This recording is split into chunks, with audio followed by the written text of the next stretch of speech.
ডাকতেছে, সরে যাও। না, সরবো না। পুলিশ আইসা ধরে নিয়ে গেলেন। বিচার হবে, অনেক লম্বা ঘটনা।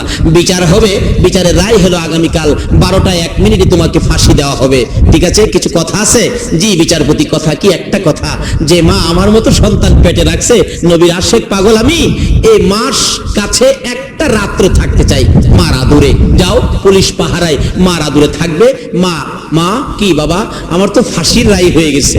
মা চোখের পানি ছেড়ে দিছে। বাবা তোমার ফাঁসি, কালকের থেকে আমারে মা বলে আর ডাকতে পারবি না। না, ছেলেটা বুঝায়, মা কাঁদবেন না, আপনি হাসরের দিন তো গৌরব করতে পারবেন, আমার পেটের সন্তান নবীর দুশমন বিদায় করেছে।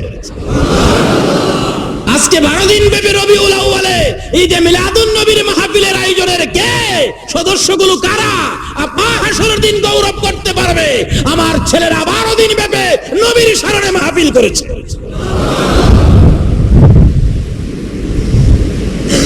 মা কাঁদবো না?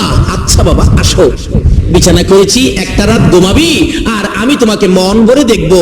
মায়ের পাশে ঘুমিয়ে আছে, ঘুমাবে, বিছানায় ডাক দিবে, ঘুমাবে আর মা দেখবে। ঘুমাও না বাবা, ডাইকা ডাক, আসো কাছে আসো, বিছানা করছি সুন্দর করে, তুমি বিছানায় ঘুমাও। ডাকতেছে, ও আব্দুর রশিদ আসো ঘুমাও। দৌড়ে আসছে মা ডাক দিলে। বলুন কার ডাক দিলে দৌড়ে আসতে হবে? আর একটু জোরে করুন না। মা চিনছেননি? যে মার পেটে থাইকা মারে কষ্ট দিছিলাম, ওই মা ডাক দিলে দৌড়ে আসতে হবে। খালি এখানেই না, আল্লাহ আল্লাহ রাসূলের পক্ষ থেকে নির্দেশ আসছে, তোমার মা বাবা বুড়া মানুষ, অসুস্থ, তুমি নামাজে দাঁড়াইছো, মা বাবা যদি তোমাকে ডাক মারে, নামাজ ছাইরা দিয়া মার ডাকে সাড়া দাও। ডাক দিয়েছে মা,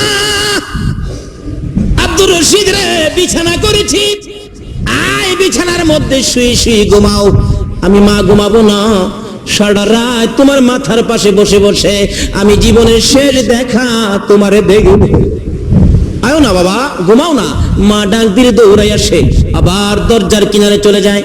বাবা আসো ঘুমাও, জীবনে আর কোনোদিন দেখা হবে না, মায়ের সামনে আর কোনোদিন ঘুমাইতে পারবা না, আসো কালকে তোমার ফাঁসি হয়ে যাবে। আবার দৌড়ে আসছে মায়ের পাশে, আবার চলে যায় গেটে। মা ডাক দেয়, বাবা আব্দুর রশিদ রে, আমি ডাক দিলে দৌড়ে আসো বিছানার কাছে, আমি মা বলে শোয়ার জন্য, না শুইয়া কেন আবার দরজার কিনারে চলে যাও?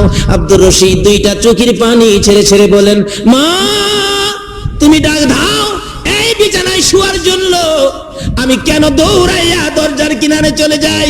মা গো তাকাইয়া দেখো, দরজার কিনারে দাঁড়াইয়া আমার রাসূল আমারে ডাকতেছে। মা তুমি ডাকো এই বিছানায় শোয়ার জন্য, আবার রাসূল দরজার কিনারে দাঁড়াইয়া ডাকে, আব্দুর রশিদ রে এই বিছানায় ঘুমাস না, আমার সঙ্গে আয়, কালকে তোর ফাঁসি হবে। আমি রাসূল আইসা গেছি রে আব্দুর রশিদ, ফাঁসির কাষ্টের থেকে তুলে নামানোর সাথে সাথে আমি রাসূল কুলে লইয়া ধরে লইয়া যাইব। এই বিছানায় নয় রে আব্দুর রশিদ, আমি রাসূলের পাশের জান্নাতের বিছানায় তুই ঘুমাবি। এই নবীর ভালোবাসায় আজকে মাহফিলের আয়োজন করেছেন, আমার নবী কত খুশি।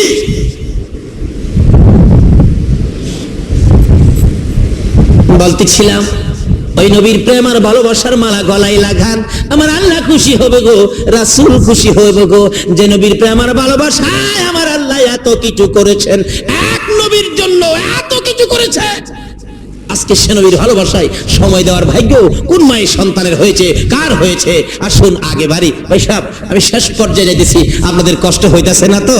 তাহলে মহব্বত আর দুরূদ শরীফ পড়ুন। আল্লাহুম্মা সাল্লি আলা সাইয়্যিদিনা মুহাম্মাদ, আল্লাহুম্মা সাল্লি আলা সাইয়্যিদিনা মুহাম্মাদ, নাবি শাফিয়ানা মাওলানা মুহাম্মাদ, নাবি মাওলানা। দিবানিশি মনের আমার আর দিও না যন্ত্রণা, দিবানিশি মনের আর আর দিও না যন্ত্রণা, হায়রে দনে যদি হইতাম দনি যাইতাম সোনার মদিনা, হায়রে দনে যদি হইতাম যাইতাম সোনার মদিনা। আল্লাহ সাল্লে সাইয়্যিদিনা মুহাম্মাদ, আল্লাহুম্মা সাল্লি সাইয়্যিদিনা মুহাম্মাদ নবী মাওলানা মুহাম্মাদ নবী মাওলানা বালাগাল উলা বিকামালিহি। নাই ব্যবসায়ী যাবেন বুড়া বয়সে, নবীর বয়স জানি কত ছিল, আরো জোরে কোন কত? 13 বছর বয়সের যুবক, তরুণ, বালক, বাল্যকাল আমাদের আছে না, হয়ে গেছে না? একসময় ছিল কিনা বলুন তো? এই কালটা নবী আমাদেরকে কি দিয়ে গেলেন, এটা যদি আমাদের মধ্যে থাকে, সমাজে মহল্লায় অশান্তি থাকবে না। চাচা চাচা কি বাবা, আপনার যেন বাপসাপ কেমন লাগে, কোথাও যাবেন নাকি? ওই যে বাচ্চা রিক্সার বড়ির ধরতেছে কি গান, বাবা তুমি কেমনে টের পাইলা?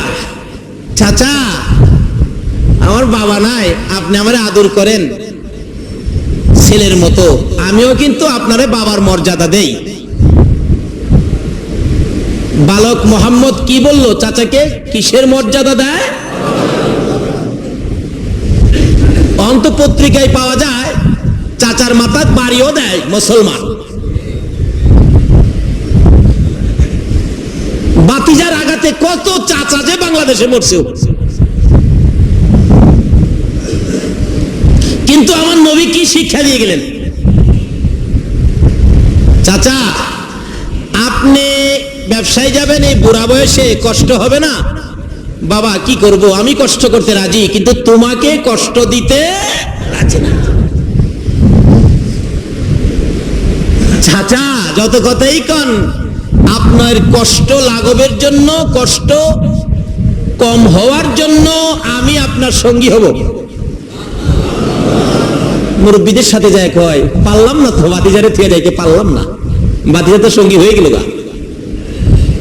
তাওরাত জাবুর ইনজিল কিতাব বলেন, আমার নবী সঙ্গী হইয়া ব্যবসার উদ্দেশ্যে মক্কা নগর থেকে যাবেন কাফেলার সঙ্গে হইয়া। এক পাদ্রী তাওরাত জাবুর ইনজিল কিতাবের মধ্যে পেয়েছে 13 বছর বয়সে আখিরি নবী চাচা আবু তালিবের সঙ্গী হইয়া এই পথ দিয়ে ব্যবসার উদ্দেশ্যে যাবে। তাওরাত জাবুর ইনজিল কিতাবে খবর দিচ্ছে। তাওরাত জাবুর ইনজিল কিতাব দুনিয়াতে আইছে নবী আসার আগে না পরে? আগে নি।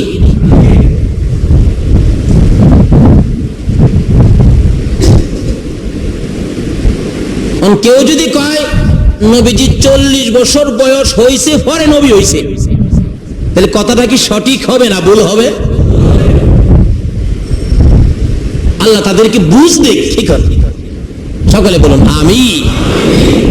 আখিরি নবী 13 বছর বয়সে, তাওরাত জাবুর ইনজিল কিতাবে লেখা আখিরি নবী 13 বছর বয়সে চাচা আবু তালিবের সঙ্গী হইয়া এই কাফেলার সাথে ব্যবসার উদ্দেশ্যে এই পথে আসবেন। এই খবর যেদিন তাওরাত জাবুর ইনজিল কিতাবে পাইছে, ওই পাদ্রী ওই দিন থেকে একটা মুসাফির খানা করে মক্কার কোন কাফেলা পাইলেই বসায় খানা খাওয়ায়, খাওয়ায়া জিগায় তোমাদের সাথে 13 বছর বয়সের কোন বালক আছে? কই না, নাই তো। যাও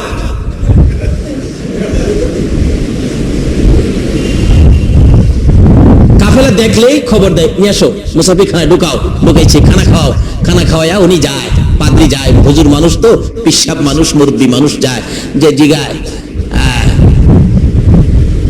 তোমরা কি মক্কার কাফেলা? বলে হ্যাঁ। খানা খাইছো? খাইছি। তোমাদের সাথে 13 বছর বয়সের কোন বালক আছে? না, নাই তো। এই যে খাউন খাওয়াইতেছে, সয় সম্পত্তি শেষ, কিন্তু যার খুঁজে আয়োজন তারে তো আর পায় না। পাদ্রী কি পাগল, আর উম্মত হইয়া পাগল হইলাম। শেষ বয়স, সম্পত্তি শেষ, শেষ মুহূর্ত, ডাকতেছে। হাইরে, মনের আশা কি পুরা হবে না? এমনি সময় দেখে একটা কাফেলা আইসা বাড়ির সামনে ক্লান্ত হইয়া গাছের নিচে বসছে। সবাই গাছের নিচে বসছে, ময় মুরব্বীরা। কিন্তু আমার নবীর আদর্শ দেখেন, বালক বয়স, তরুণ বয়স। নবীজি মুরব্বীদের কাছে বসে না কেন? না, মুরব্বীদের সাথে আমি কিভাবে বসবো, আমি তো বালক মানুষ। কিতাবে আসছে নবীজি একটু দূরে যায়া একটা মরা গাছের নিচে বসছে। কোন গাছ? আচ্ছা, গাছ যাতাই হোক আর মরা হোক, মরা গাছ হইলো এই নবীর চিনি নিও। কথাটা যেমন বুঝাইতে পারলাম না? মরা গাছেও আমরা নবীরে চিনি কিনা? লন্না মদিনায় যায়, মসজিদের নববীতে একটা মরা খেজুরের গাছ কাইটিয়া মিম্বরের পিছনে, নবীজি যে মিম্বর দাঁড়ায় খুতবা দিতেন, মিম্বরের পিছনে মরা খেজুরের গাছটা কাইটা লাগাইয়া এটার মধ্যে হেলান দিয়া খুতবা পড়তেন। যেদিন মিম্বর পাকা হয়ে গেছে, ওই দিন খেজুরের গাছ উঠাইয়া বাহিরে ফালাইয়া দিছে। নবীজি খুতবা দিবেন, এমন সময় দেখে কান্নার আওয়াজ শোনা যায়। এতিমের মতো কান্না, কে যেন কান্দে। নবীজি তো মায়ার নবী, কান্দা শুনলে নবী বলেন, দেখো তো কান্দে কে? সাহাবীরা বলেন, হুজুর কেউ তো কাঁদে না, এক তালাশ করে দেখো না, আমার কানে কান্দার আওয়াজ আসতেছে। যায় দেখে মরা খেজুরের গাছটা যে এটা কাঁদতেছে। রাসূলের হাতে দিলে আরো কান্দা বাড়ছে। নবী বলেন, কি ব্যাপার, তুমি মৃত কাঁদতেছো? আচ্ছা, ব্যাপারটা কি? কি দুঃখে তুমি কান্দো? ইয়া রাসূলুল্লাহ, দুঃখ আমার একটা, মরা গাছ কথা কয়। সুবহানাল্লাহ করতেন না? আরে নবীর প্রেমের পাগল যারা প্রেম খেলা খেলে, আরে নবীর প্রেমের পাগল যারা। এসব মাঝে মাঝে গজল কইলে খারাপ লাগে আপনাদের কাছে? ঢাকা শহরে আমার ক্যাসেট শোনেন নাই? ফাঁকে ফাঁকে আসে নাই গজল? আমি এভাবেই ওয়াজ করি। এই গজল মাঝে মাঝে নিজে বানাই, নিজে গাই, এভাবেই। যার ভালো লাগে দাওয়াত দেয়, যার ভালো লাগে না দাওয়াত দেয় না, এতে আমার কোনো আসে যায় না। আমি বুক ফোকটো ডাইরিও রাখি না। মন চায় নবীর শান মান গাইতে গায়, কার ভালো লাগবে এতে আমার কোনো আসে যায় না। আমার মদিনার কামলেওয়ালা খুশি হইলে, আমার আল্লাহ খুশি হইলেই যথেষ্ট। আপনারা কি সেই মদিনার কামলেওয়ালাকে খুশি করতে চান? আমার আল্লাহকে খুশি করতে চান? কিভাবে করবেন? মরা খেজুরের গাছ কি করে দেখেন না মিয়া? কানতে কানতে অস্থির, নবীজি হাতে নিয়ে ডাকতেছেন, আরে বাবা তুমি তো মৃত, কাঁদো কিভাবে? হুজুর সহ্য হয় না, আমি আপনার পেটের সাথে লাইগা থাকতাম, কত যে শান্তি। মরা বলে শান্তি পায়। আচ্ছা, মরা খেজুরের গাছ নবীর প্রেমে যদি শান্তি পায়, নবীর উম্মত হইয়া যদি, নবীর ভালোবাসা লইয়া যদি মইরা কবরও যাইতারি, বলুন তো আমরা শান্তি হবে না অশান্তি হবে? আল্লাহু আকবার। কবরও যেদিন কিনে ভারত সফরে গেছিলাম, বেশ অনেকদিন ছিলাম ভারতে। যাই দেখি ভারতে একটা মজার ঘটনা। ভারতের উত্তর প্রদেশ জায়গাটা মনে রাখবেন, অনেকে আছে এগুলি বিশ্বাস করতে রাজি না। ভারতের উত্তর প্রদেশ জায়গাটার নাম শফিপুর, যেমন ঢাকার শহরে জায়গাটার নাম কি? শান্তিনগর। উত্তর প্রদেশের শফিপুর জায়গাটার নাম। এক আল্লাহর ওলি, নবীর আশিক ছিলেন, উনি বলেন, আমি মারা গেলে আমার মাটির নিচে দাফন করিস না, মাটির উপরে রেখে দিবি। কোন কি পয়সা গইলে যাইবেন না? কই হেইটা কি তোরার চিন্তা? নবীর আশিক মানুষ ছিলেন, এখনো আছেন। এটা যাই শুনলাম, খুব আগ্রহ হলো দেখার জন্য, গেলাম দেখার জন্য। যায়া দেখি এখনো লাশটা উপরে, কাফন পরানো, মাথার মুড়ি, পায়ের মুড়ি বাঁধা, কাফন পরানো, উপরে দিয়ে একটা চাদর দিয়ে ঘুরে রাখছে। যে বললাম যে আমি তো বাংলাদেশ থেকে আইছি, বুঝাইলাম তাদেরকে এটা লাশটা এইভাবে নাকি আছে, পরে আছে, এটা দেখার জন্য। তখন যে মেন খাদেম, উনি বাংলাদেশ থেকে আসলাম বলে মেহমান পাইয়া ওনার বাড়িতে নিছে, উনি কিছু খাওয়াইলেন। খাওয়ানোর পরে আরেক খাদেমরে বলছে, ওনারে ভালো করে দেখায় দাও। নিয়ে তালা মারা থাকে, ঘরটা খুলে দিল, ভিতরে ঢুকলাম, যায় দেখি এখনো লাশটা মাথার মুড়ি পায়ের মুড়ি বাঁধা শুয়ে রইছে। জিগাইলাম কতদিন হইছে এই অবস্থা? মাটির উপরে পড়ে রইছে। যে খাদেম বলেন 300 বছর হইছে লাশ মাটির উপরে। এই নবীর প্রেম আর ভালোবাসায় মরা গাছ কি করতে মিয়া? আমরা টলন না হিসাব করি। এই নবীর প্রেমে কিছু করতে রাজি আছেন? শুধু এই মিলাদুন নবী নয়, প্রত্যেক বাসায় প্রত্যেক ঘরে ঘরে রবিউল আউয়াল চাঁদে একটা করে মিলাদ পড়াবেন। আর কিচ্ছুই খরচ করার মতো ক্ষমতা নাই, এক প্যাকেট বিস্কিট নিয়ে মসজিদের ইমাম সাহেব হুজুরকে দিয়ে মিলাদ পড়াবেন, নবীর স্মরণে বাচ্চাদের কানে কানে পৌঁছে দিবেন। এটা ওই চাঁদ যেই চাঁদের নবী আসছেন, যেই নবী না আসলে পৃথিবীর কিছু হতো না। হযরত আবু বকর সিদ্দিক বলেন, রবিউল আউয়াল চাঁদে নবীর স্মরণে, নবীর আগমনের তারিখ, নবীর আগমনের মাসে, নবীর মহব্বতে 1 দিরহাম পরিমাণ টাকা খরচ করে যদি কেউ ঈদে মিলাদুন নবী উদযাপন করে, অর্থাৎ নবীর পয়দাইশের আলোচনা খুশির সহিত আলোচনা শুনে করে, তাহলে তাকে না নিয়ে আমি আবু বকর বেহেশতে পাও দিব না। বলবেন হুজুর আবু বকর যে বেহেশতে যাবে এটার বা নিশ্চয়তা কি? প্রশ্ন আসতে পারে। আবু বকর বেহেশতে যাবে নিশ্চয়তা আছে। আমার নবী একদিন এইভাবে আলোচনা করতেছেন, সাহাবীরা বসে আছে, হাদিস শরীফের ঘটনা। জিবরাইল এসে বলেন, ইয়া রাসূলুল্লাহ, আপনার এই সাহাবীদের মধ্যে একজন সাহাবীকে জান্নাতে নেওয়ার জন্য 8টা জান্নাত আন্দোলন করতেছে, হেলা কই হেলা নিব, হেলা কই হেলা নিব, এটা লইয়া ঝগড়া হইতেছে। হুজুর আপনার উম্মতের নিবার লাগিয়া একজনের লাগিয়া 8টা পাগল হইব ইসে। রাসূল কই কও কি? অন্য নবী রাসূলের উম্মতেরা বেহেশতের লাগি পাগল, আর আমার কয়জন কয়জন? নবীজি মুস্কি হাসে, যাবেন রে, আমি নবী না হইলে কিছু হইতো না, আমি সেই নবী, চিন্তা করিস না, আজাই হুজুর একজন তো, আরে আজাই, চিন্তা করিস না।